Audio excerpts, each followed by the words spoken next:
কাশ ফুলে হয়তো গন্ধ নেই, কিন্তু আছে পুজোর গন্ধ। শহর থেকে একটু দূরে বিস্তীর্ণ প্রান্তরে কাশফুলের সমাবেশ। নীল আকাশের বুকে পেজা তুলোর মতো মেঘেদের আনাগোনা।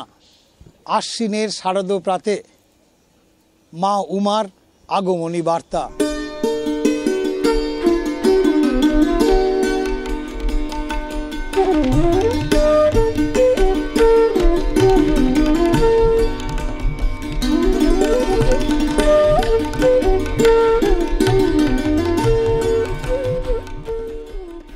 ফুলে গন্ধ নেই, সে তো ভাবাই যায় না, তাই না?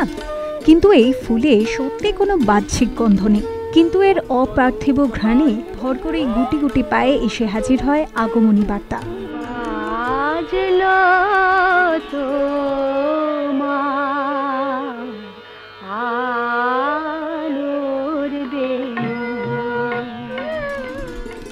আশ্বিনের শারদ প্রাতে যখন আলোক মঞ্জির বেজে ওঠে, তখন হালকা হাওয়ায় দুলে দুলে কাশফুল জানান দেয় মা আসছেন। কৈলাসে চলছে শেষ মুহূর্তের প্রস্তুতি। 4 ছেলে মেয়েকে তৈরি করে এখনই সিংহের পিঠে চাপবেন সিংহ বাহিনী। গৌরীর কানে কানে ওই বুঝে ভোলানাথ বলছেন, সাবধানে যেও। এসব কথা আমরা কানে শুনতে পাই না ঠিকই, কিন্তু কাশফুলের দুধ সাদা পাপড়ি আমাদের বার্তা দেয়, জেগে ওঠো বাঙালি, পুজো আসছে।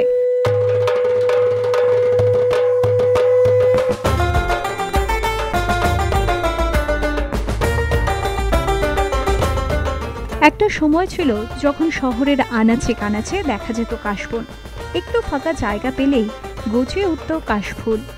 স্কুলে যাওয়া আসার পথে বা অফিস যাতায়াতের পথে সেই এক চিলতে কাশবন দেখলেই মনটা ভরে যেত অনাবিল আনন্দে। কিন্তু সেই সব দিন এখন অতীত। শহর ছেড়ে কাশফুল কার্যত বিদায় নিয়েছে বেশ কয়েক বছর আগে। এখন কাশবন দেখতে গেলে ছুটতে হবে শহর থেকে অনেক দূরে, অথবা রেলপথে যেতে যেতে লাইনের দুধারে খোলা মাঠে চোখ রাখলেও দেখা যেতে পারে কাশফুল।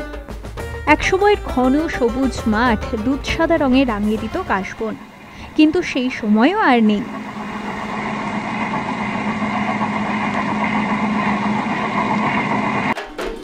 পুজো আসছে, তার আগে কেনাকাটা আছে, পুজো পত্রিকা আছে, পুজোর গান আছে, পুজোর খাওয়া দাওয়াও আছে, কিন্তু সবকিছুর আগে আছে দিগন্ত বিস্তৃত প্রান্তরে কাশফুলের বন।